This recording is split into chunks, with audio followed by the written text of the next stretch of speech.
Cuando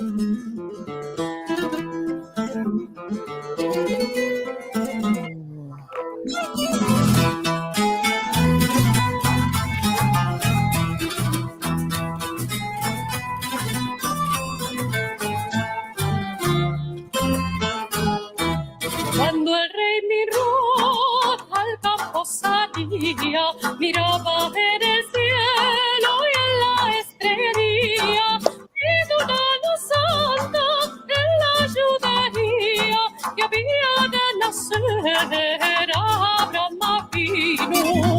Abraham vino, Padre querido, Padre bendito, luz de Israel. Abraham vino, Padre querido, Padre bendito, luz de Israel. Luego a las comadres se encomendaba que toda mujer que preñara quedara, la que pariera niño al mundo lo matara, había de nacer Abraham vino.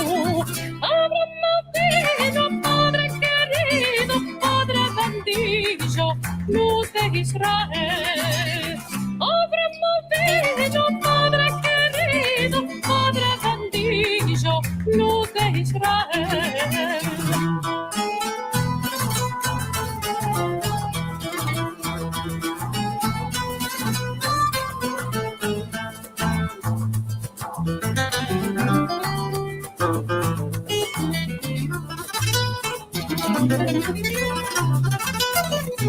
La mujer de Tera quedó preñada y de día en día le preguntaba de qué tenéis la cara tan devotada.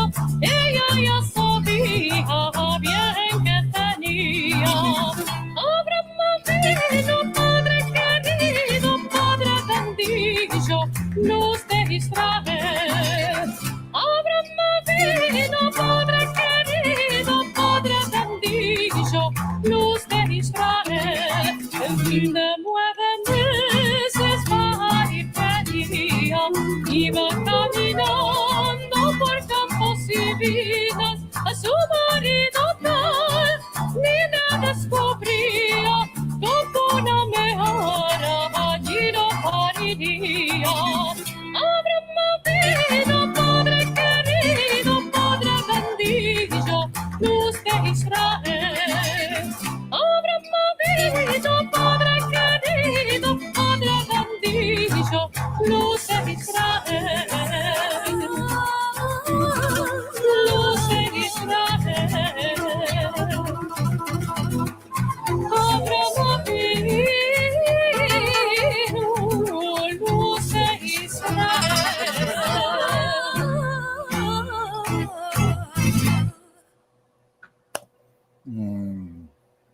Lovely. It's a very old song. Is it? Do you know the history of the song? How far back it goes? Well, it's Ladino, which is an ancient Hebrew Spanish language that was sung by the Sephardim. And I just found a missing cup. You're like me during the opening credits, when we're playing our music. We have our little screens. You probably saw me like, where the hell did I put my glasses? Where are my reading glasses? I'm looking around. Oh, my light's a little off because I only have one lamp on right now. It's been crazy. How are you, my love? I am doing fine, but you're right. It has been crazy.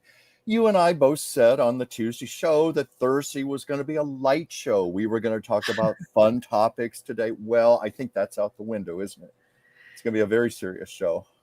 A relatively serious, I should say. I think that the deeper conversation here is do we have free choice, or is there such a thing as fate? And can we escape that fate? It would require it depends on what it is, right? If we talk about you and I as remote viewer psychics saying, we're feeling Trump is going to be forced out of office in the next 5 months. Now we're looking at about 3.5 to 3 months. Well, we've been saying toward the end of the year, which would be around 3 months now.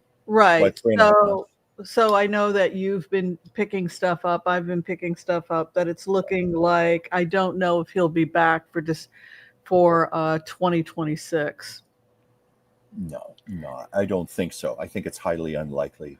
And yeah, so I think that that's really what we'll talk about today. I mean, I think the underlining tone, and I think what people come here to want to know is, because of everything that's going on, do we have free choice, or are some things just cut and dried? And can we escape our fate? And I think, That's a good question. there is this idea, and we'll open it up to the floor to have this conversation, that maybe through meditation and deep prayer and being on strict diets, the yoga diet, you can change your karma. But Yeah. without those kinds of dramatic changes, I wonder if, just how much is free choice, because Yeah. we had seen it ending this way for a while, and it's not looking good. No, it's not looking good. It's not just us. Other readers have been picking up on this. Also, astrologers have been saying this. They're picking up apparently his astrology is really bad right now. And of course, the other big news that is dominating right now has to do with the assassination of right-wing political commentator Charlie Kirk. So we'll be talking a little bit about all of that as well. So before we get started, how you doing, Chuck? Well, I'm doing okay otherwise. How are you, Miss Whimsy? I'm contemplating the ultimate reality, Yeah. everything that's going on. They say if a bullet has your name on it, if your time has come to leave the White House. This was the mistake they say Democrats made when they chose a person that was Biden's age to go into the White House, that he was not going to be, he was lucky to complete a term. And now we have a second term and a guy pushing 80, and we find ourselves in exactly the same situation. Regardless of how you vote. It doesn't matter how you vote. That's not the conversation. The conversation is really about when your time is up, I think. But certainly Trump has been helping it along quite a bit, with his lifestyle. With was every McDonald's cheeseburger worth it? It's almost like every McDonald's cheeseburger was a bullet all to itself. That's a good way of putting it. So, let's go ahead on that happy note and turn the camera around. I think we've got quite a few people here today. Well, this is why I was looking for 400 guests. Oh, wonderful. We're very happy to have you. Yeah, very happy to see you all here. Be sure and share, like, and subscribe if you haven't had a chance to do so. My name is Dr. Whimsy, and this is my sidekick here, Chuck Dransfield, and we're here to hopefully give you a good time. We'll be here for probably over an hour talking about the news. Not all of it's bad. Harry and King Charles have patched things up, it looks like.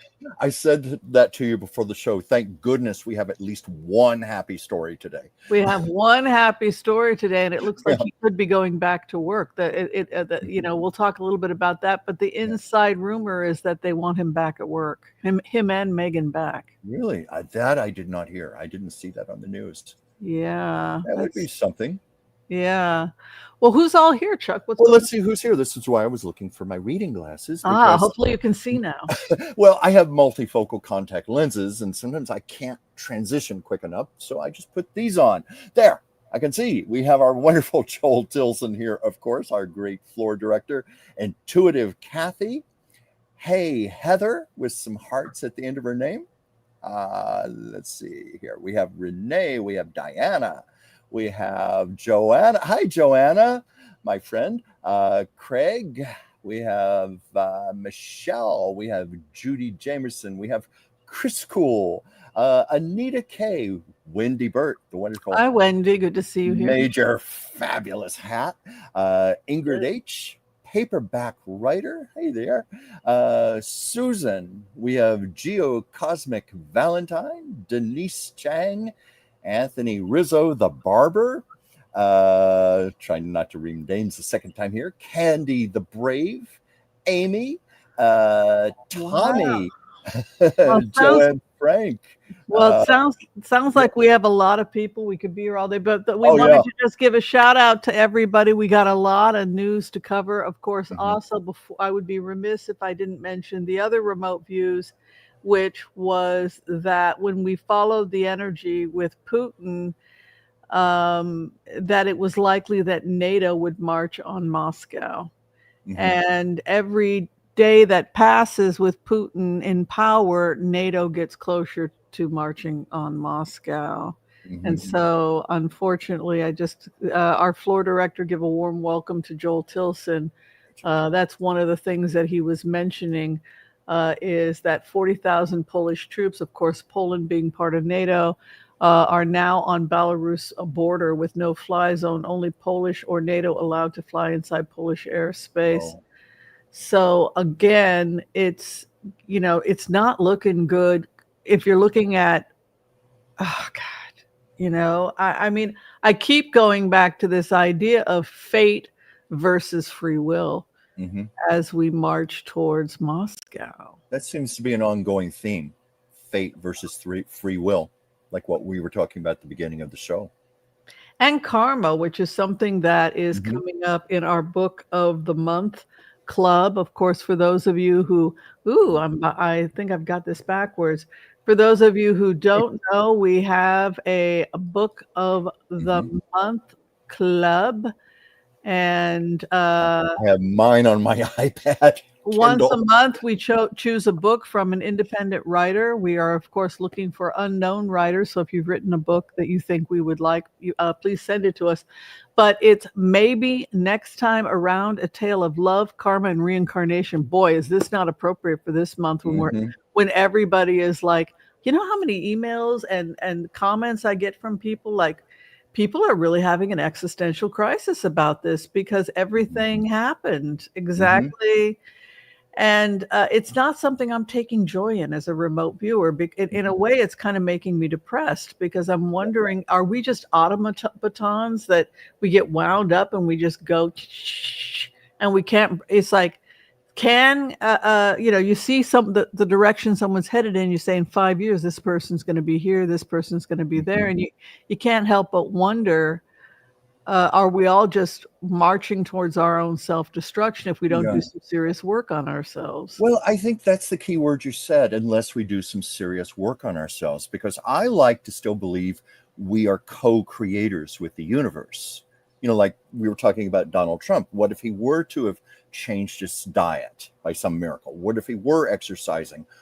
How different would his destiny be? Certainly the circumstances are there, but do we have, this is a good question. How much control do we have over this? How much can we manipulate? Well, this is all, if you love this subject, and I'm very passionate about it, what free choice versus karma, etc. Check out Sylvia Sullivan. Maybe next time around, the soul and all of its karmic experiences, past lifetimes.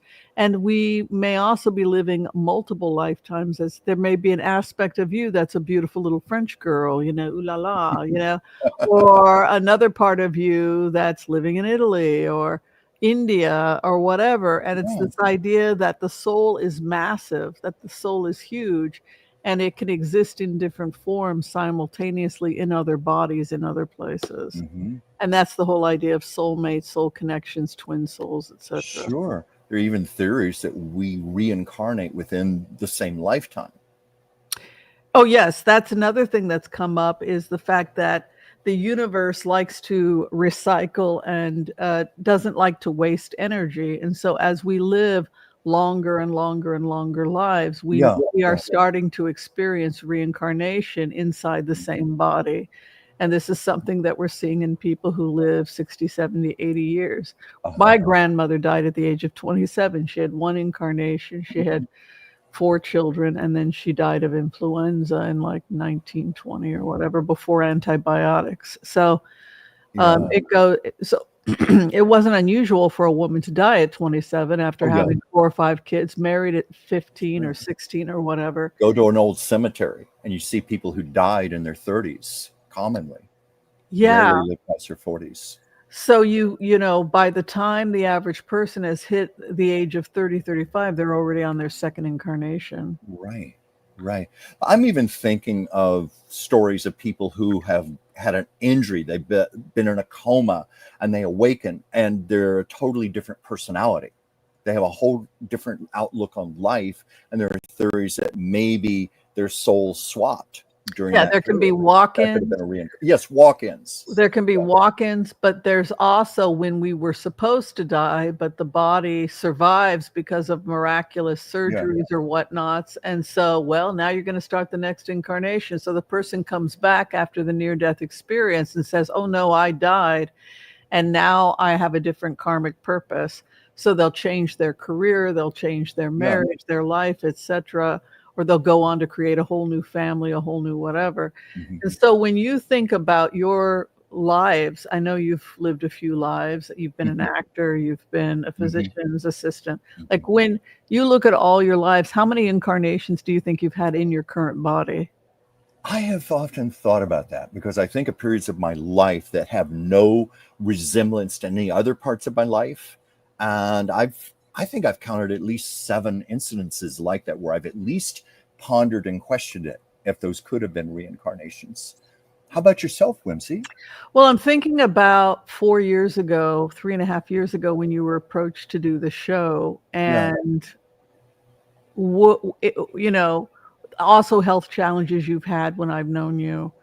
Oh, yes. If you had not received medical care, could you have gotten taken out then? And since I just feel like since I've known you, you've had at least one incarnation where you did not leave your body, you stayed in your body. Like this is a new incarnation you're in right now. It feels that way. It feels that way. Yeah, and I think that you're much happier in this incarnation than the Oh, previous. yes. So I've known you in both incarnations. Yeah, because we go back, what, 11 years now? Yeah.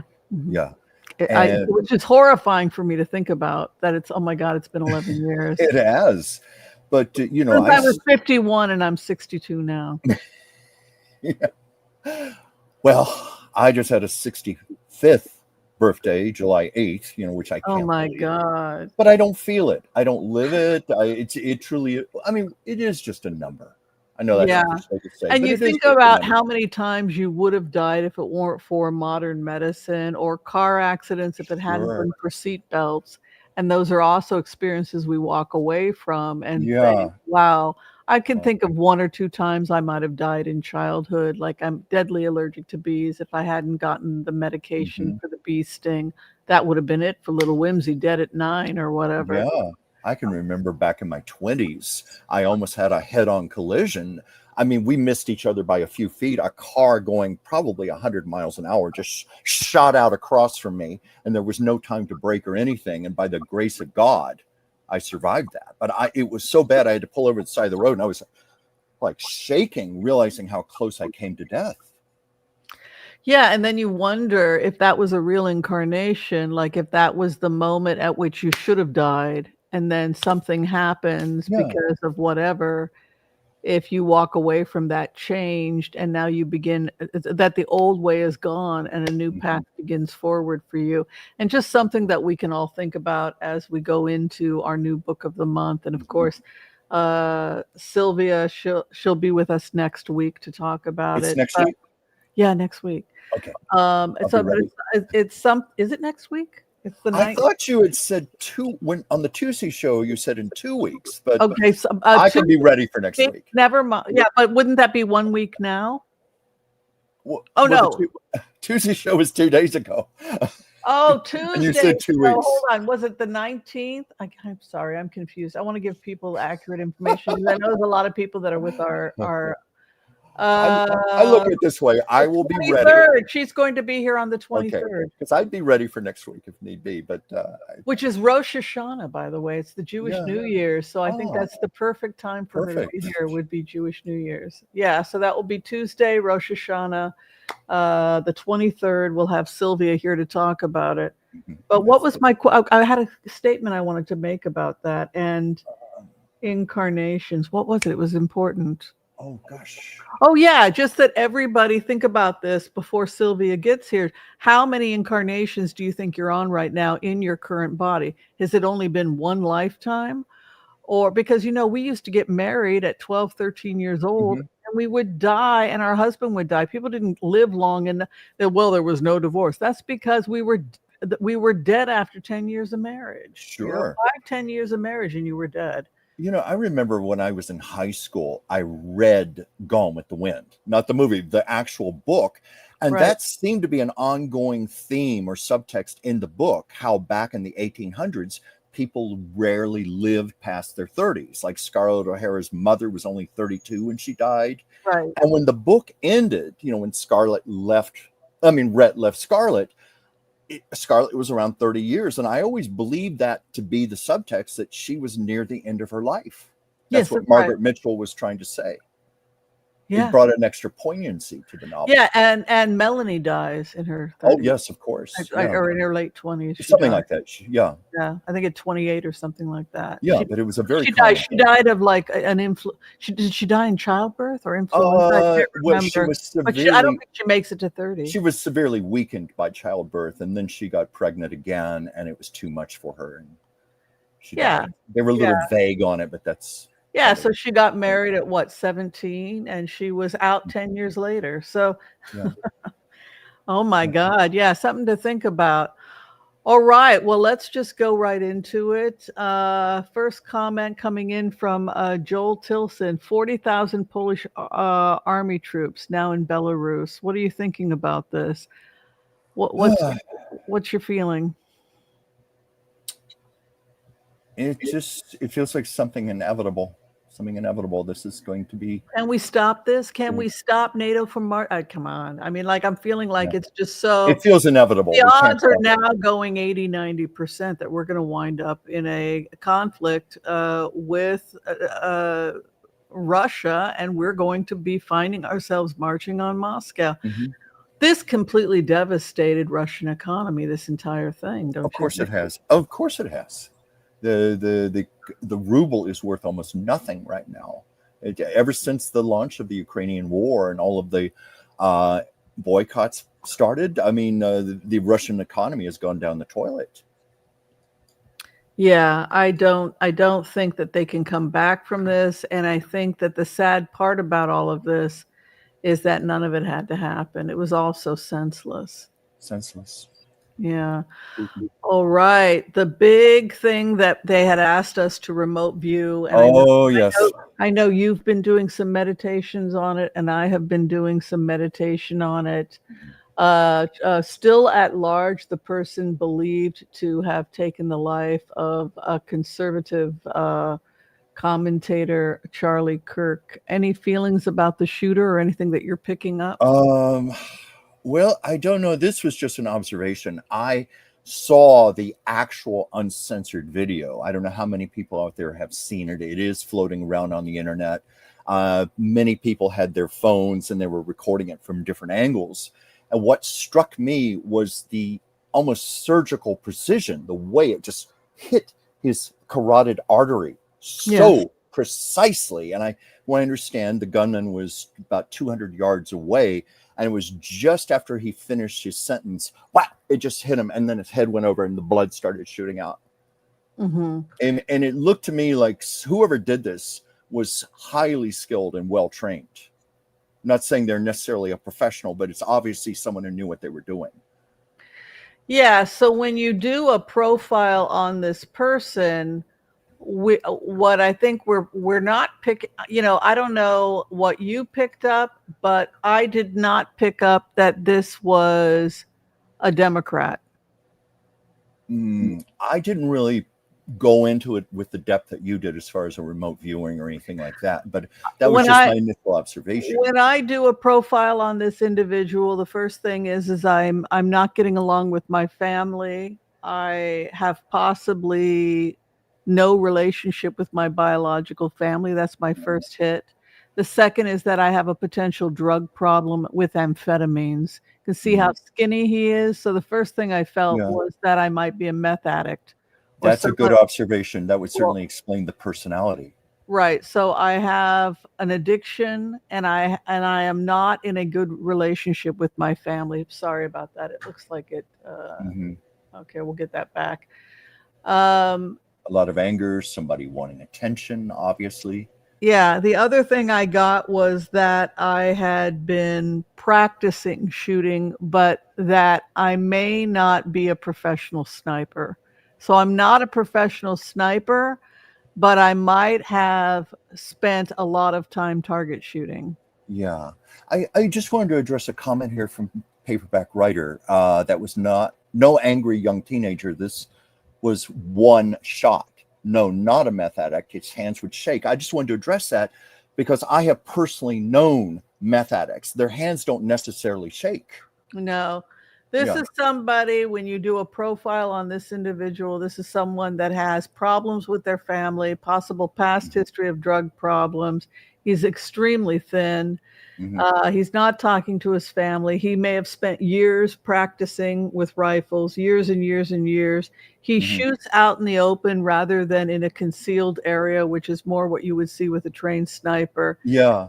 That was a But good point you made. I didn't mean to interrupt you, but you had said to me earlier, had it been a trained sniper, they would have tried to be quieter about it. yeah, It and would the have been other more thing, enclosed. so I don't think that this person, he might have some military training, but the impression I get is that this is militia, that this is somebody who may have been associated with alt-right militias like the Proud Boys or the neo-Nazis out of North Carolina, and that the reason that I was angry at Charlie Kirk wasn't because I was a liberal. I was angry because Charlie Kirk was being nice to liberals, and I Hmm. felt like he was too tolerant of liberals.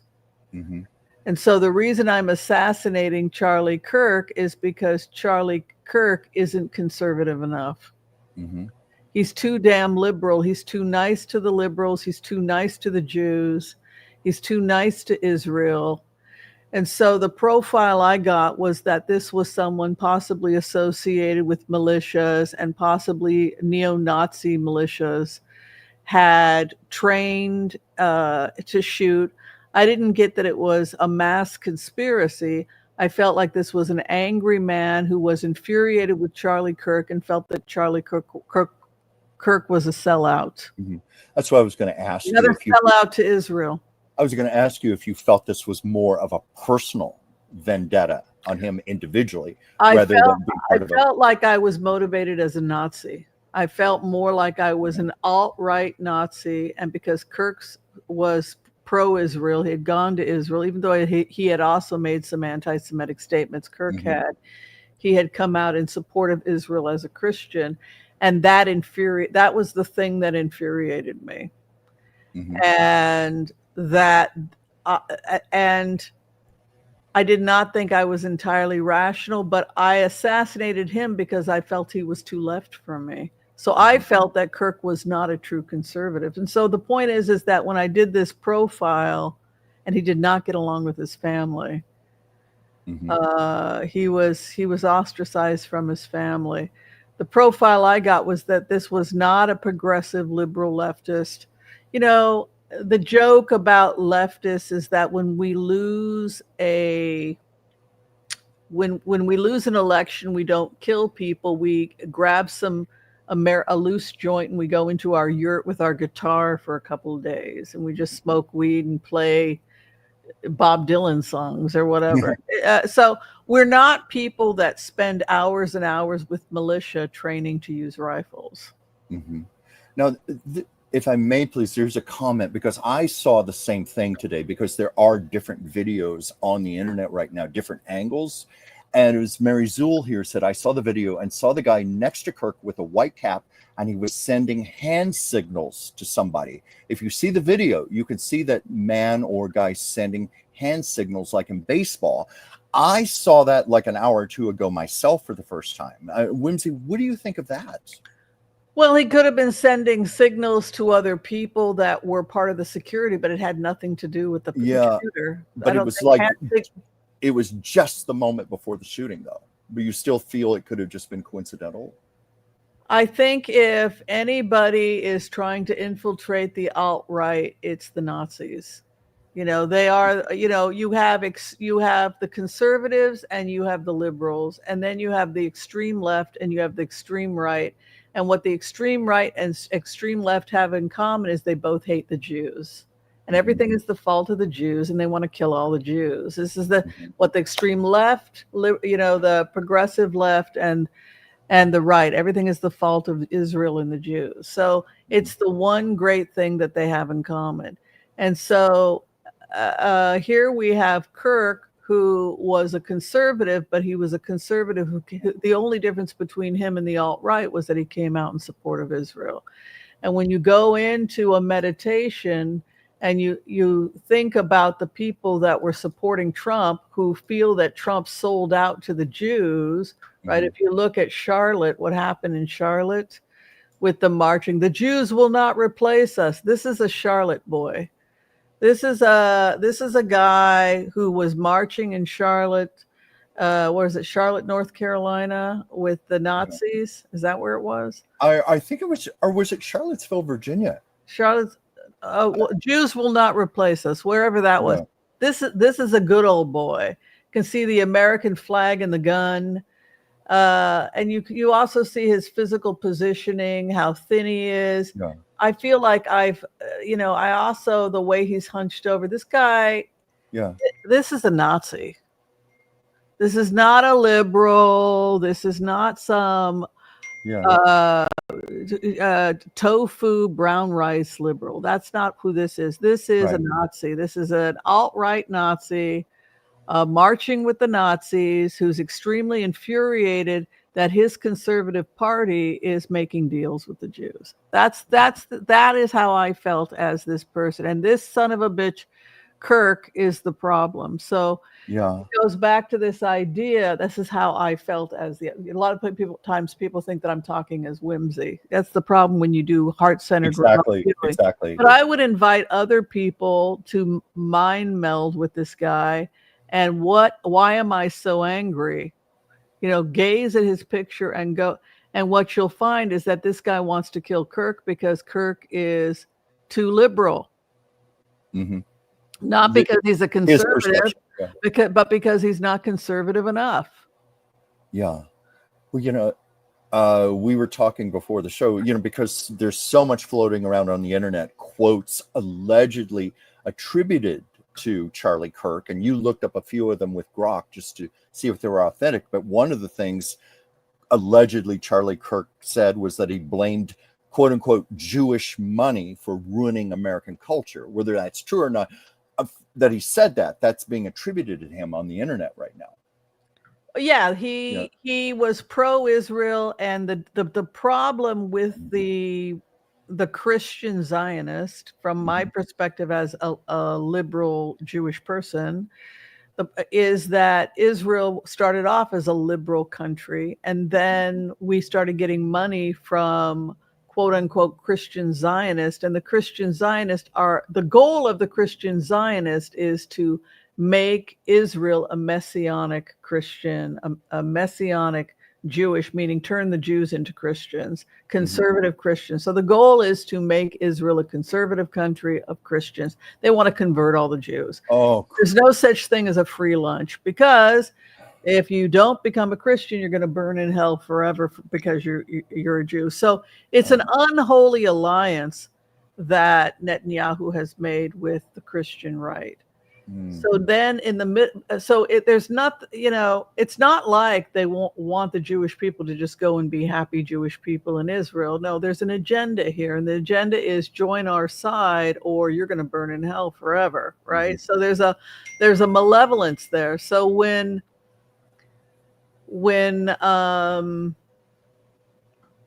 Kirk says that he loves Israel, that is the same person. That the same person who's saying he loves Israel is also the person that's saying everything is the fault of the Jews. And that I don't think that there's a contradiction there, because ultimately the reason that they support Israel is because of what they want to do to Israel, what they want to turn Israel into. But from the assassin's perspective, he's being too nice to the Jews. This guy's a Nazi. The guy that if it comes back that this guy's a progressive or a liberal, I'll be shocked, because how I feel when I put myself in the shoes of this guy is that these are the same Nazis that were interviewed by Vice that said, "I can't believe Trump gave his daughter to a Jew." Like, this is how they talk. Yeah, yeah. They felt like Trump hadn't gone far enough. And when I go into the assassin's energy, it's the same voice. So, and it's not like his own family necessarily is having problem with his belief systems, because it's very likely that his family made him the violent Nazi that he is, that's going around and killing anybody who is saying anything nice about Israel, right? Yeah. So, I think that he was all on board with when Kirk was saying that everything is the fault of the Jews. But when Kirk was saying, "I support Israel," at that point, you switched this guy's button on and he went out and hunted you down and shot you. That's how I feel. Yeah. Well, I mean, if and when he is formally charged, I'm sure no stone is going to be left unturned. His whole family, his entire background is going to be investigated very, very deeply. All of this is going to come up if it is true. Well, it also goes back and to the question of Trump's relationship with the Proud Boys, and the fact that before we even caught the guy, they were talking about it's the left, it's the Democrats, it's the Democrats. And I'm going into this remote, and this guy's militia. This guy's a Nazi militia. What are you feeling? Are you feeling anything? I'm agreeing with you. I honestly had not looked into it in the depth that you had. I didn't. I wasn't even sure how much we were going to be talking about it on the show today. I mean, when the news broke yesterday, I knew it was going to be a topic, but it didn't occur to me to go into it the way that you have. And I'm sorry that I didn't, but I am agreeing with you. It intuitively feels right to me. As I hear you speak. Yeah, and we'll do some blitzes, but those are my impressions just from remote viewing it, is that when I went into that energy, I was like, oh, I'm marching with the torch. I'm marching with the torch saying Jews will not replace. I'm that guy. I'm not Mr. Kumbaya, let's eat brown rice and go vegan. I think it's just absurd to think that guy, when you go into his energy, is a liberal. But you have extreme left and you have extreme right. Of course you do. Of course you do. And neither is good. Any reactionary, if something is too reactionary, it's not healthy. Yeah. But when they talk about everything is the fault of the Jews, they're talking about Hollywood and the fact that the early creators of Hollywood, the Warner Brothers, Goldwyn Mayer, these were all Jews. Yeah, they were Jewish. All the studio heads were Jewish. Because we couldn't get into the theater. They didn't allow Jews into the theater, and we were, we spoke, Polish or Russian or Yiddish, and so Jews had to do their own theater, which was Yiddish theater. And so the poor people went to see the moving pictures, and the wealthy, aristocratic white Protestants went to the theater. And so what they did is they went out to the desert and started making moving pictures with a bunch of people from Lithuania and Poland, like Boris Karloff. And these were people who couldn't even speak English. And and the reason that they got into moving pictures is because they wouldn't let us into the theater. Yeah, if I'm not mistaken, I think Louis B. Mayer, MGM, wasn't he from Ukraine? Yeah, or his family was from Ukraine. I mean, there were a lot of pogroms going on. And this is Golda Meir had to flee, and she wound up originally in Canada, and then from Canada went on to Milwaukee. But the reason that everybody was leaving was because they were massacring Jews. The Tsar was killing everybody right before the Bolsheviks' revolution. And so everybody was fleeing to get out of these massacres. Yeah. And so a lot of those people came to America, and they did Yiddish theater. And Yiddish. Thinking of Paul Muni, the great actor. Yeah, so it was all Yiddish theater. And then because we weren't allowed into the New York Athletic Club. I mean, we were restricted. The Jews were not allowed to go certain places. They didn't want us there spreading diseases, right? So the reason why we opened up into film was because it was the only venue that we were allowed into. And I don't think that people anticipated what it was going to turn into. No. But it tends to be that Hollywood is left of center. It tends to be tolerant of the LGBTQ community, though that was not always the case. I mean, there were a lot of lavender marriages, a lot of people keeping secrets. And That was more a concession to people's public images to the rest of the country. Here in Hollywood, most people didn't give a damn one way or the other what your sexuality was. Well, they also exported a lot of racism in terms of American TV shows. I mean, I can't even sit and watch 1970s TV because during Nixon, it was just Beretta was just an hour of all black people are pimps and killers and Die Hard. I mean, it was all about convincing you that anybody who was a person of color was a criminal that you should be frightened of. They didn't have real jobs, right? You know, someone who tried to counter that in the 70s was Norman Lear. And it may seem like a silly little show, but the Jeffersons, that was the first show ever to show a rich black family. And then, of course, later we had the Cosby Show in the 80s where you had a lawyer married to a doctor. They were upper middle class, but it was really shows like the Jeffersons that first broke that mold. Yeah, but it was a mold that was broken because Hollywood had created it and had run on this idea that it was Columbo was trying to break away from that, where the killer was always a rich white person. I don't know how the killer got it. I don't know how the killer got the gun that was inside my purse. What do you think happened, Columbo? I think, ma'am, that you may be the killer. Remember that? It was always the rich person. He was the rich socialite. So of course, I should mention real quick, others have mentioned the TV show Julia with Diane Carroll, 1968. Oh, yeah. So many guys had All in the Family also broke a lot of molds. You know, Diane Carroll, I met her in my driveway once. She was a very sweet lady. I had a friend who lived in my building who was close to her and said, "Oh, would you like to meet Diane Carroll?" I thought, Diane Carroll in my driveway. I digress. All right. The other big news is that Trump seems to be not doing so good in terms of his health. As many people noted this morning, he did not seem to be able to have complete control over his face. He had a flaccid affect on the right side of his face, drooping. Yes. Any feelings you have about that? Well, I mean, as soon as I didn't see the actual video, but I saw the still photo. I even sent it to you. I said to you, it looks like he's had a stroke. And then I started to see all the other stories coming up on the internet and theories. You know, the news media is being more careful about it, but it certainly feels to me like a stroke, looks like a stroke. What do you think, Whimsy? If it looks like a duck and it quacks like a duck. And if the duck is eating cheeseburgers every day from McDonald's, yes. I was going to say, I don't think Trump he's had a stroke. I think he's had a stroke. I don't know. What do you feel? Well, first of all, I don't think Trump would like the word flaccid being said around him, but it certainly appears that way. He looked very tired, old, weak, face drooping. It looked at times like I did see just a little bit where it looked like he was about to nod off, like go to sleep even, as they were calling off the names of the He's not a morning person. This guy's up till 5 a.m. tweeting, and then he takes Ambien, which has a half-life of 4 to 6 hours.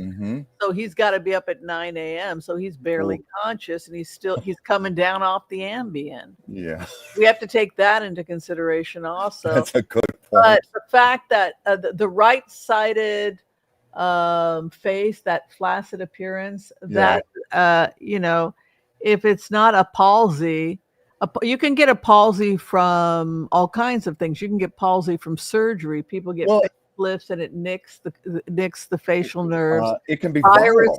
You said viral. I keep forgetting who you are. Yeah. Well, I'm just remembering when you and I were studying, you were teaching me this, and we were talking about palsy, and I remember viral being. Oh, before you took your boards, yeah. Yeah, but with Trump, I don't think he has shown evidence of palsy before, has he? Yeah, exactly. You could say it was a Bell's palsy. It could be if he had a surgery that would cause the Bell's palsy, or stroke can cause it, or a virus. Well, and here's a comment from Geocosmic Valentine. I've been caring for a stroke survivor for a year and a half now with a palsy. Like he's showing in this photo. This looks like a stroke. Yeah, I think it is. do you think some on the internet have even theorized he had the stroke right there on the spot? Yeah. You feel that way? I haven't seen the whole video. So. I think it goes back to the theme that we're inviting people to talk about today is, when I heard the voice in my head during the remote, he'll be out in 5 months. Yeah. Where's the free choice in that? Right. I need to know, what the hell is there any free choice? Yeah. I don't know. I don't know what the answer is. I think he might be too late. It might be beyond free choice at this point. If he had started taking care of himself a long time ago, eating better, exercising, so forth, maybe this could have been prevented, but I don't think so now. And maybe that's it. That's why Spirit said that to us. Yeah, it's like he's on a collision course with destiny. Bad cliche, but that's what it feels like. I don't usually hear a voice in my head that clear saying he's out in 5 months. And I remember when I made that recording, which was in third week of July. We're now in September. Just cutting to the chase, and I just wanted to make sure people heard it because it was so clear. And gosh, I don't know. I mean, I don't know how I feel about this. I mean, was his health so bad that it was inevitable in 5 months he was going to tank out? Because at this point, do you think he's got 3 months? I mean, I'm like, can he make it another 3 months? Because this guy's going fast. It's accelerating. And I made a comment on the Tuesday show, and I acknowledge this is a wild, wild conspiracy. But I've heard people say that he may have been poisoned when he was with Putin, when he went to Alaska. I think it's a valid point. I think that's a valid point. Because his decline has accelerated dramatically ever since that Alaska meeting. And I told you on the show Tuesday that I just did a little test myself before the show. I was getting that it wasn't directly Putin, but it certainly could have been authorized by Putin. And I was sensing it was Putin wanting to even the score, so to speak. Because you've talked about that also. About Putin, wanting revenge, evening the score, getting rid of him faster. So it would have been so easy to have poisoned him. Sure. Arsenic, but I mean, wouldn't you agree he has his health issues have accelerated? It looks like even his hair has started thinning more. His cognitive abilities, we're seeing like this morning with the apparent stroke, his energy, the way he walks, something is definitely not right. Yeah, my mouse is about to die, so talk while I charge it. Talk while it's charging. Okay, paperback writer. What the docs told me, what you see is what you get. If he had started therapy immediately, he may come back, but mostly what you see is what you get. Whimsy, I hope you come back soon. But friend, we did mention possible Bell's palsy, but he hasn't really shown any signs of that up until now, unless you feel, Whimsy, that something like that could come along quickly, like if it were, say, viral. But somehow I'm just not sensing it that. Well, a Bell's palsy, like I said, something that's damaging the seventh cranial nerve could be attacked by a virus. Yeah.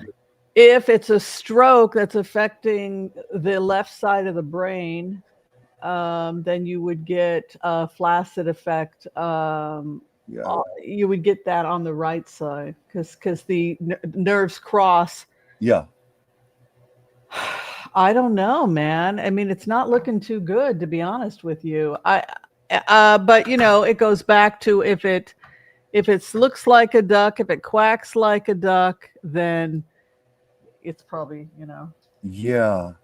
I'm even wondering, because, I told you for the longest time, I've been getting a hit that it's going to be like an inside job within his circle. Not necessarily, I mean that he's going to be killed or anything, but he's going to be done in by his inside circle. And someone was mentioning about handshaking, poison, that type of thing.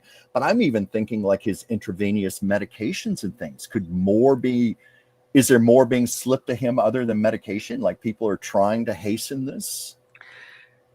Don't you think, and I think that, go ahead and read what this person has to Okay. say. But he is, well, this is from Miracle Hands, but he is super under the gun with the Epstein files. That is extremely distressing for him because we all know he is on the Liz files. Oh yeah, I think it's like a perfect storm. You know, he's under massive stress with this. His health is failing anyway. There are plenty of people who want him out, and I strongly feel it's within his own circle. And he has to know it.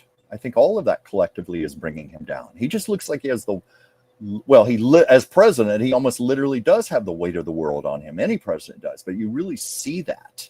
You certainly see it in that picture.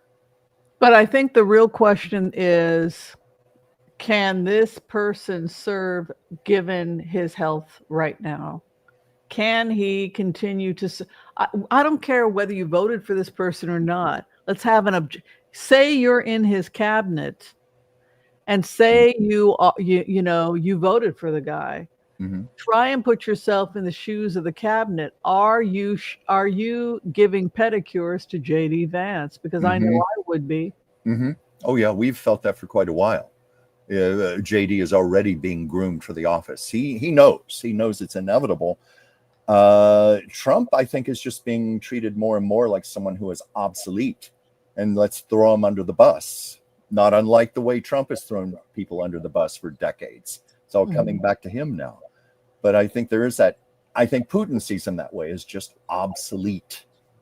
And can you read what Jonathan Adkins says? Okay. Sorry, your face is covered. Oh, sorry about that. It's okay. If you remember Alexander, I don't know if I'm pronouncing this correctly, Litvinenko. I hope I said that right. He was poisoned with polonium-210. Litvinenko lost his hair and got weak and died in the hospital. I remember that. It is possible that Trump was given a dose of polonium. I had wondered that when I saw Trump's hair starting to thin, except with that man, his hair fell out quickly. I remember the photograph of him in his hospital bed. Oh my God. Just waiting to die. The doctors couldn't do a thing to save him. But I've wondered about that. Paperback writer says it looks like he is being squashed. No, he cannot serve. He's not fit for the job. And I invite you, those of you who are students of remote viewing, to try and put your own and just step above the situation and have a fantasy that I am on his cabinet and I want to talk to the doctors and I want to do what's best for the country. Where's your head going? Mm-hmm. Where is your head going? Well, as you said, some of them are giving pedicures. Sorry to say pedophile. Pedicures to JD. I would be. Oh, that was a bad slip. I would be. Yeah. Yeah. But it just doesn't look good. I mean, I know we can make the obvious comments that he's never been fit to serve as president, but taking it more seriously in his current state, no, I don't think he's capable. I think he's going downhill way too rapidly. What do we have here from Geopolitical? Let's see. Question marks and exclamation points. Oh, today Epstein's emails were released as well, indicating Trump even more. Well, I wasn't aware of that, but that would make a lot of sense. That would certainly get Donnie upset. Might bring about a stroke. Do you think so? Would you have an opinion on that, Whimsy? I think that this is a sad ending, and it's time to have a conversation with Miss Lindsay.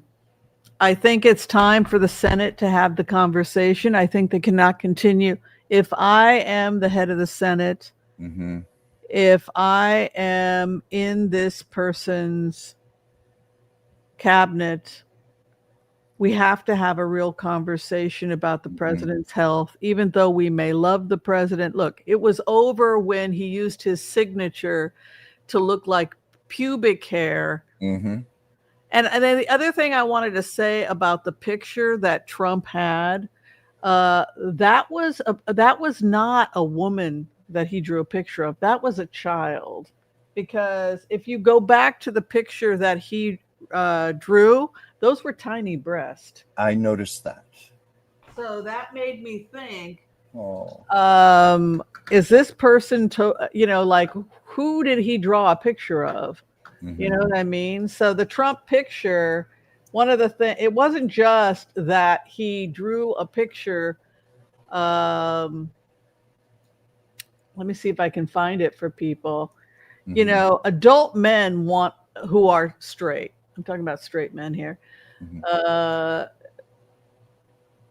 If you know, it's natural to want a woman, right? But why want somebody who can't reproduce? You know, like, I mean, if you're just talking about evolutionary theory, right? It's hips for birthing babies and breast. You know, if you're a breeder, that's Elon Musk talks a lot about that, right? You know, he's got breeder fantasies, right? So, but there are some people that don't have breeder fantasies, right? They have fantasies about sex with children. It's perversion of molesting children. And I thought what was interesting is that these were undeveloped breasts. Yes, that's a very good observation, Whimsy. And then he uses his signature as the hair. Yes. Of this prepubescent child growing hair. Yeah. So, much has been made of that.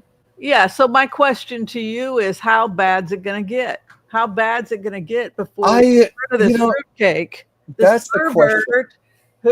This freak who draws a female with underdeveloped breast for Epstein, which clearly, look, where are the breasts? Yeah. Yeah. The breast should be hanging lower if it's a female, of course if it's a woman. But this is a child, so it's not just telling Epstein, the secret. The secret is this is a child's body, freak. Yeah, that comment about the secret. This is a 12, 13-year-old body with undeveloped breast. That's what I see. Yeah. And, he's still denying it and claiming that's not his signature. They've already verified it. Oh, I know that. I saw a thing the other day with Mary Trump. She said, oh, that's my uncle's signature. And she said, you know how I know? She held up like a birthday card or something where he had signed just his name, Donald, on there, held it up to the picture and said, look, they match perfectly. I know that's his signature. All right. Well, we're running a little late today, but that's okay. What happened to our light show that we were going to do today? I don't know. I knew yesterday when the news broke out about Charlie Kirk, I knew that plan was out the window. We were not going to have a light show today as much as we wanted to. Talk about fate. The theme at the beginning of the show. The theme today is because you and I had done remote views on this, and we talked about this for years, how this was going to go down and that he was going to be given the honor of resigning. And then it didn't happen his first term. So I was like, oh, I got it wrong. And here we are. Yeah. It's like, so that's why I'm like, what the hell? And then when we did the remote view, it wasn't quite 2 months ago yet, right? It was like July 21st was something when like that. Yeah, July 21st we printed that video. It said it would be out in 5 months, but now readers are saying, "You sure, Dr. Anderson?" Because I'm getting it could be sooner. But I mean, he's just collapsing. Yeah. Well, I think you and I try our best to be responsible, and if anything, err on the side of conservatism. When we make predictions like this, but I think we both have felt like this was going to happen sooner. I even got things about death, but I was even reluctant to mention that on the show because that's something we as readers are not supposed to talk about. Anybody feel sorry for him? I'm just wondering. That's a strong test of empathy, isn't it? I feel sorry for the 3-year-old child that watched his mom go to the hospital, hemorrhaging. I feel sorry for that child. And having that horrible that horrible father screaming about, there's blood all over the place. What the hell's wrong with you? Yeah. Like with the horror and trauma and how deeply he must have had to have suppressed that initial trauma of his mother hemorrhaging in the bathroom. That Mary Trump talks about that. Yeah. Mary Trump talks about the primal moment when he's less than 3 years old. And I guess she must have been miscarrying, but she had endometriosis also, right? Yes, I believe so. She's bleeding, she collapses, there's blood all over the place. He comes in and he sees his mother bleeding to death with his older sister. And it's like this horrifying thing. And she's like dying. She's got to get to a hospital. Dear And God. what the hell's going on? The father comes in. There's blood all over the place. That'd and be then so ding, traumatic. at that point, he cracks. Well, I mean, that obviously stayed with him. Remembered when he was first running for president, the first presidential debates, Yes. and what he said about Megyn Kelly, you know, that nasty woman and so forth. But he also said, well, there was just blood everywhere, blood coming out of your ears, blood. You know, he was right. like, so when he has high anxiety, when he goes back to that, he goes back to, that's what Mary was trying to say. Boing, there's the point at which he hears his father. What the hell is going on? There's blood all over the place. And how she found out about it. She found out about it from Trump's sister. Right. No, who had said this is what happened. That is tragic. That is horrific for any So child. I do feel bad for him at that. Well, I mean, what happened afterwards. Yeah. I mean, I would say Trump definitely tests the limits for our empathy, but a very good friend of mine reminded me, she said, look, he's a seriously wounded soul. Regardless of how you feel about Donald Trump, pray for his soul. Pray for his soul. He's very wounded. He's very hurt, obviously. Let's do the empath prayer. I think we need to pray. If anyone needs to receive a healing at this time, please give us your name or the name of someone you wish us to pray for, and we'll be happy to include them in our prayers today. Again, thank you everyone who has taken the time to be here with Chuck and I. I guess we're going to go a little later today. That's all right with you, Chuck. It's okay. It's okay. Chuck doesn't mind staying. We need to. Because we did not anticipate this much. We had a totally different show planned. No. We did. We had a totally different we had such a fun show planned for today. We were going to talk about light and entertainment stories and Prince Harry and King Charles. And and it just didn't happen today. So that's okay. That's okay. It was fated. It was fated. That's the subject, right? Yeah. I even worried about doing the show today because, you know, we go before about 10,000 people here, and it's a huge responsibility. Yes. What comes out of our mouths, what we say. And I thought, am I ready even to talk about this and say the right things, the appropriate things? You know, it's almost like a fine line to walk. You've been doing this much longer than I have, but I think you know what I mean. Well, I think that this goes back also to what you and I have talked about many, many times on the show, is that we want to get away from divisive rhetoric. And while Chuck and I are left of center, we're very open about it. We voted for Hillary, and we voted for Kamala. I did volunteer work for Kamala. Yeah, I did a little of that too. So we've been very open about our politics. We are enough of adults that we can agree to disagree. We certainly wouldn't want anyone to hurt anybody, and we don't promote that on this channel. We've always said that this is a place for the polite discourse, and some of the people that watch our show are Republican, and we're cool with that because we support diversity of opinion. I love diversity. I love diversity of opinion. Yeah. All right. So let's go ahead. Let's bring in the empath prayer. Okay.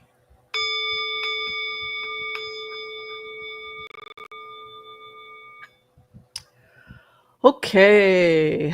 I want to call on white light protection for myself and this community as we ask permission from Spirit to access the Akashic records. We call on our spirit guides and our good angels to be with us. Please give us the clarity and the wisdom that is needed to empower all of us on our journeys to make the best decisions for ourselves, our families, the planet, the people we love, but also to help those that we may have strife with. And together collectively as a community, we say, Amen. And for those people who are requesting a healing today, we pray for you and those you love, that you receive a perfect healing in mind, body, and in spirit. And together again we say, Amen, Amen, Amen. May all souls be healed. May all souls be healed. May all souls be healed. Let's do some blitzes. Okay. Are you ready? Are you ready to rumble? I'm ready to rock and rumble. All right. Let's see if we get the blitz, blitz, blitz away order. Mhm. Not what we had meant by today. Mhm. We were going to talk about Judy Garland, weren't we? We were. I had a message from Judy, but I think I better save that for another show. Maybe Let's- next Tuesday. Yeah. or next week. Okay, Yeah. so let's go into the fact that we're getting really close to World Mhm. War III, they say. Any feelings you're picking up about this question from Joel, the floor director? Do you feel that we are now in a situation where we're going to start seeing dramatic action by the United States against Russia for its aggressive behaviors? Mhm. I feel that without even pulling a card. I feel it feels like what we even said earlier in the show. I said it feels inevitable, like a date with destiny. This is just going to happen, and we're moving closer and closer to it. But what should I ask specifically, Whimsy? Well, are we getting closer to the United States marching on Moscow, NATO marching on Moscow? I'm getting a yes. We have this Yeah. night coming up, and Let me we see here. have Putin We're retreating. getting closer to marching on Moscow. Okay. I just asked that myself. I did get a yes. When I started pulling cards, I got the discipline card, meaning it's very focused, it's measured, it's heading in that direction. I didn't pull cards beyond that, but I just feel it is going to happen. Yeah, I think it's one of those things that we talked about very much, marching on Moscow. Unfortunately, Putin cannot accept it, and so for that reason, he has a personality disorder. That's exactly we are avoiding the inevitable, and I think part of it is just NATO wanting to weaken Russia to the point where it becomes easier for us to mop them up. But the fact that it ends with the Eight of Cups, them walking away or retreating, they're no match for NATO. NATO would wipe the floor with his current military, which is crap. I mean, it's Putin's. Where's the guy? Like teenage boys now and kids in the army? They're drug so addicts stupid. from his prisons. Yeah, that's right. They're certainly not well trained. No, not at all. Not at all. It's almost a feeling of like, let's get this over with. Let's not prolong this. Let's go ahead and throw on Charlie Kirk and who you're picking up. Okay. The assassin is. I don't know. I don't know if what I have here is going to be appropriate for reading in that way, but I'll see. Just get into his head as best you can. Okay. You know, what you think this person's motive was. Motive. What's this person's motive?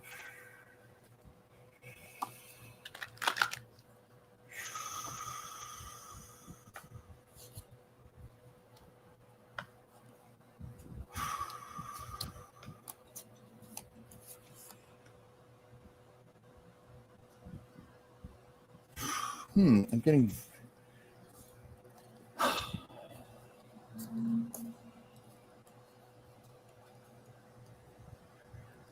Well, certainly his mental state. I have despair, discontent. That's kind of obvious going on. And you mentioned that earlier in the show. He's feeling deceit, like deceit around Charlie Kirk, like he didn't live up to what was promised, and the person felt deceived by him. That's what I'm getting from this deceit card. He wasn't conservative enough. Justice. So Kirk was justice and balance, and we have to be fair. No, you can't go around killing liberals. No, all Jewish people are not evil. Yes, I support the. And then you have the assassin. So you have this person attempting to create balance within he's trying to, that you have the rhetoric, and then you have the guy who's trying to calm down the extreme people who are being fired up by the rhetoric. Mm-hmm. So there's your assassin, and it was ideological. So I'm mad at Kirk for not being. I'm basically angry at him for not being extreme enough. That's basically how I feel. Yeah. Hence his feeling deceived. Yeah. two people situated near Kirk, blatant hand signals. Do you think that the hand signals were about moving security around, or do you think it was something to do with the assassin? That's a good It had question. anything to do with the assassin, but let's take a look. Yeah, because you were getting that yourself. You didn't feel it was when we talked about Yeah, this hand earlier. signals doesn't mean you're telling the assassin to kill. Hand signals could be that you're communicating with security. Check that area, Yeah, check this area, and it it could. doesn't have anything to do. Yeah, it could have been an unfortunate coincidence that it happened just seconds Well, they're before. always sending signals back and forth. Yeah, that's a good point. But I'm going to ask that of the pendulum. Were those hand signals for the murder of Egg?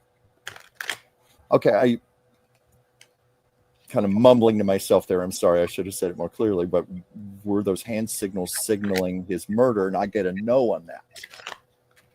Yeah, it was Yeah. probably to the rest of security. No, it was security. Yeah. So they were communicating with the security people to move around or spread out through the crowd. Yeah. They were told to spread out, eyes on the crowd. He may have had, it could have been that they had a bad feeling, and then Yeah. because he was communicating over here with security, Mhm. and then the assassin came in this way. Yeah. I think it was an unfortunate coincidence. It was eyes. It was leadership. So it was his security team was just giving it. Yeah. I was thinking not also to the assassin. when you have. I'm sorry, I'm interrupting you. No, but that's just, I mean, that's what they do, is that they have to use hand signals because they don't want to be like, hey, watch over there. Right. They're Yeah. communicating all the time. Eyes there. Keep your eyes there. You spread out. There was a large crowd and they were trying to control the other people that were part of security. And then in the middle of him giving signals to the rest of security, that's when he was attacked. So that's not related. Yeah, I was going to say also, when you have a video clip taken out of context like that, that calls more attention to little details like that. The fact that you have this clip where it's happening just like 2 seconds before the bullet hit his carotid artery. Yeah. Did King Charles? Oh, that's a good question. That certainly changes the mood a little here, Joel. Did King Charles and Prince Harry make peace today? Had they made peace today? Well, this is the ultimate question, because when I did a remote of the conversation with Prince Harry and William said to him, I'll tell you this much. If you publish that book, you're no longer a member of this family. Yeah. So that is what I said to him as William. If you publish that book, you're no longer a member of this family. I think this is the first time a member of the royal family has ever written a book like that. Right. So the fact that, look, he can try and make peace with his father, but as far as I'm concerned, as William, he's not he has betrayed the family. He's gone to the point of no return. Well, I think they said on the news today that he and William did not meet. Yeah, that doesn't surprise me. Yeah, but this question is, did King Charles and Prince Harry make peace? Let's take a look. And did Prince Charles peace? And I'm getting a no. Oh, too bad. Pendulum, but I mean, let me see if there's more with cards here. There may not be a simple answer to that. When you say make peace, there's a lot of peace that has to be made. It's extremely complicated. I think you're right. No, I think you're right here, because a king is confused. So he's torn between devotions. He doesn't. Oh my God! What'd you get? That's the card I had. Devotion. Yeah, he and I. This happens all the time. We're in sabbatical. Devotion. Yeah. So he is devoted to Camilla, and he also has deference to William, who's the future king. Well, and so he has to take that devotion into consideration, along with the fact that this is his child. So he's completely confused because he's torn by devotion. That's what I was getting. But I think ultimately he's looking at the survival of the royal family. He has to do what he has to do as king. And there's this emotional maturity over Harry where you feel this defensiveness. I'm defending myself. And Harry is right, but you can also see why William is saying, no, you went too far. You betrayed this family.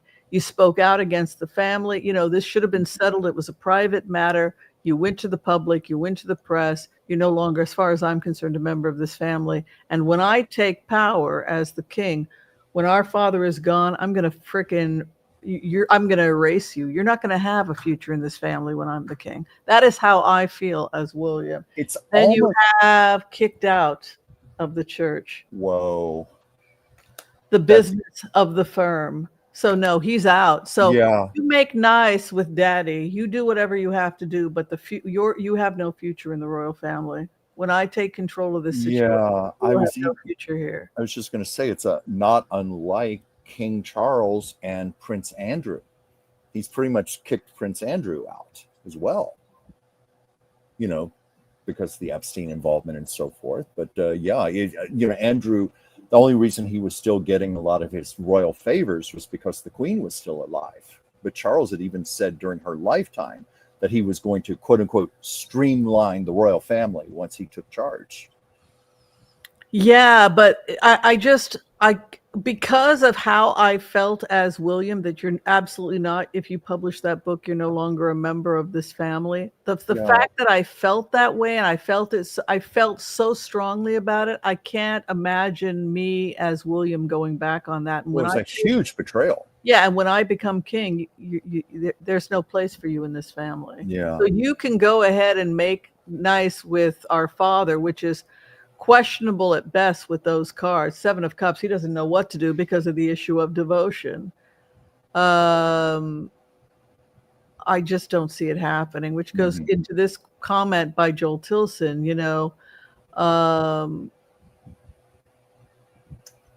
I think that the only way he would come back is if he was divorced. Interesting. It would be nice if they could make nice, but they feel like Meghan pushed him to do something that was so against the firm by publishing that book. Yeah. I am neutral. I'm just a remote. You don't get mad at me. I'm just giving you their opinion. I can feel your reactions. My job is this is my job, okay? Not to say they're wrong about how they treated Meghan. My job is to simply give you the information as I hear it from them. And that she is the source of all this crazy. She's the one that got Harry to do this stuff, to just you tell the truth privately, you resolve it privately. Their argument is we tried to do that, and then you use the press to attack me, and et cetera, et cetera. So they couldn't, by playing the family game, it would have driven Meghan to suicide or caused somebody else to kill her. So they couldn't. So he had no choice, Harry. He had to get his wife out of there. I think he feared what happened to his mother. Well, for good reason. Good reason. I was going to say, if Prince William were to, quote unquote, make nice, I think it would be purely as public gestures for the sake of the royal family, to appear cordial, to set an example, to say, hey, we're above all of this. But I think in private, no possible way. It's over between them. Does Meghan want to work, quote unquote, work for the royals? No. I don't think so. No. Yeah. I think she was pretty appalled by what she saw once she was in the family. See, I don't think that they'd had to do a hit job. I think all they had to do was infuriate their base and sit back and let nature take its course.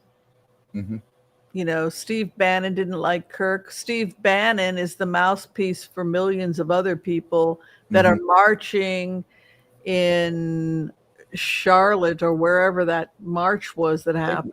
I think we determined it's Charlottesville, North Carolina. I mean, Virginia. Sorry. Virginia. Okay. Virginia. It's meant to Charlotte, Virginia. Yeah. So all they have to do is bring the kerosene. Yeah. And let nature take its shot. Yeah. I mean, I'm not surprised about Steve Bannon not liking Charlie Kirk, because they both were supposedly big mouthpieces for the MAGA Republicans. Maybe there was competition there.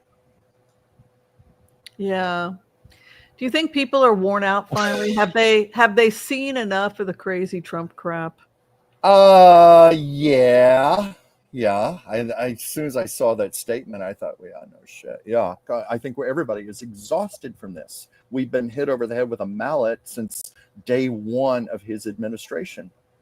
Everybody is worn out. Everybody, Whimsy, look at how many people you've been treating for adrenal issues. Everybody. I've been talking to other psychics, healers who've been telling me the same thing. Every one of my clients is so stressed out right now and so fearful. I've even talked to your clients, because that's my job as your assistant. And people, I'm just so stressed out. I'm so scared. I'm so worried what's going to happen. Yeah. Yes, Joel, people are worn out from Trump's chaos. Well, I think that they already know who it is. Oh, yeah, they already know. Let's go ahead and pull a card on that. But I'm feeling like we know we've already identified him. Will the shooter be caught? Oh, if yeah. I've done a profile, they've done a profile. Okay. Well, first of all, that's a great big yes on the pendulum. That's like the pendulum going, duh. Yeah. No, he's already been caught. Grief. But I don't even know whether to pull cards on that. What do you have, Whimsy? I think you could go more specific. I get mental illness with the guy. I feel like he does have a drug past. And he's also, he's easily whipped up, this kid. He's always been like this. He's always been easily whipped up. When I profile him. Yeah. If I may say this, that's a typical trait of meth addicts. Oh, really? I've seen those personality traits. I once had a roommate 35 years ago who had a problem, so I know it very well. Was the handshaking? No, someone commented about handshaking that I did not witness. Yeah, they can still have steady, and that's what this is somebody who's been at target practice a lot and possibly associated with right-wing militias, and is probably somebody. There's a lot of good old boys that can shoot. Yeah. Well, this was clearly someone extremely well trained, skilled. I mean, if you've seen the video, you've seen how the bullet just went right for his carotid artery, just almost with surgical precision. Well, yeah. Are they sure it was 200 feet? Well, that's what I heard. I heard 200 yards, but that may not be correct. That's what I heard on the news yesterday. Wow.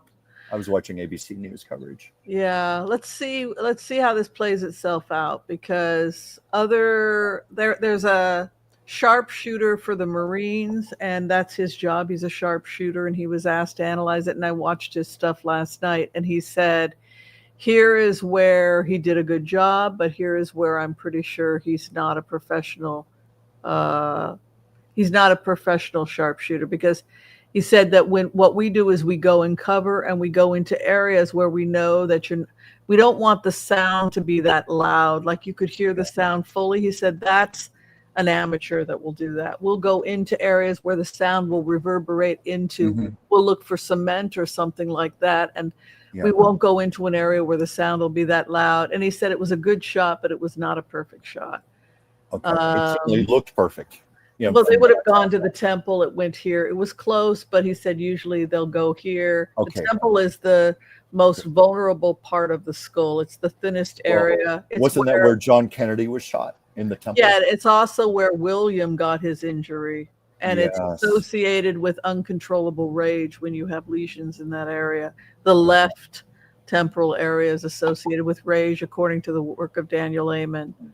Also, so it was not a perfect shot, but it was a good shot. Yeah. Also, would a professional have done it in front of a crowd of people like that with so many witnesses? Were saying this is probably an amateur that spent his lifetime target practicing. Yeah. A good old boy who was probably part of this is my feeling, a good old boy who was part of a militia. He had issues with his family. He was always hot-tempered. He may have had a past history of drugs.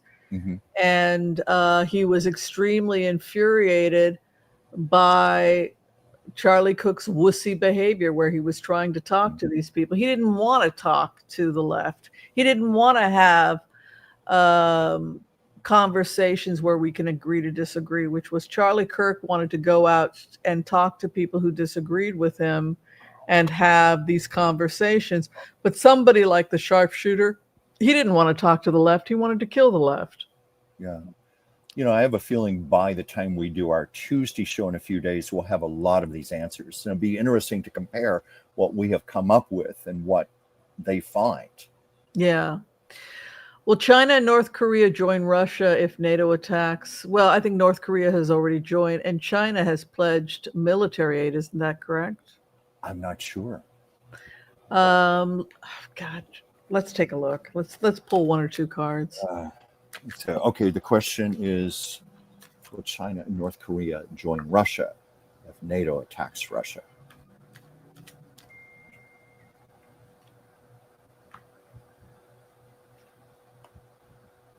I'm getting a no. I'm getting a no also. Yeah. Attempt to heal the situation, and an inverted tower card would be coming out of it, and instead seeking negotiation. I really think that China is they really want to tone things down because they can't afford this right now. Yeah. All right, we'll take in the stuff now. The last thing we're going to be doing has to do with the Epstein exposure. Evidently, more stuff is coming out about Epstein. As you may know, we've been talking a little bit about it. The birthday book for Epstein has come out. What are y'all feeling? You feeling that more stuff is going to come out? It's interesting to me that the Republican-led Congress released the birthday book and gave the names, because that tells me that they're already cutting the cord with Trump. Yes. Oh, I think definitely so. The fact that it was Republican-led. Yeah. But let's see here. Dorothy's asks, or made a statement here. I thought the reason was he wanted the Epstein files released, but he changed or softened his tone after a call from Trump. His following would push with him to get them released. I'm not sure if I understand. So in plain words, Trump's following is pushing for them to be released. Okay. But you know, the truth is that Trump can't. It was an act of Congress that implicated Trump, and that's the problem. Yeah. All right. So I think anything else we want to mention before we close? Wow. There was some interesting astrology with Charlie Cook on the 10th from our astrologer Geocosmic. I think that's kind of interesting. You know, it goes back. Well, I think it's just something we all have to meditate on, which is, you know, how much free choice exists in the world. Is there free choice, or are we, you know, are some things just inevitable? Wow. That's something. Kalala, the blocked the DOJ files being released yesterday when we were all distracted. Schumer forced the vote when he did not need to. No, they aren't.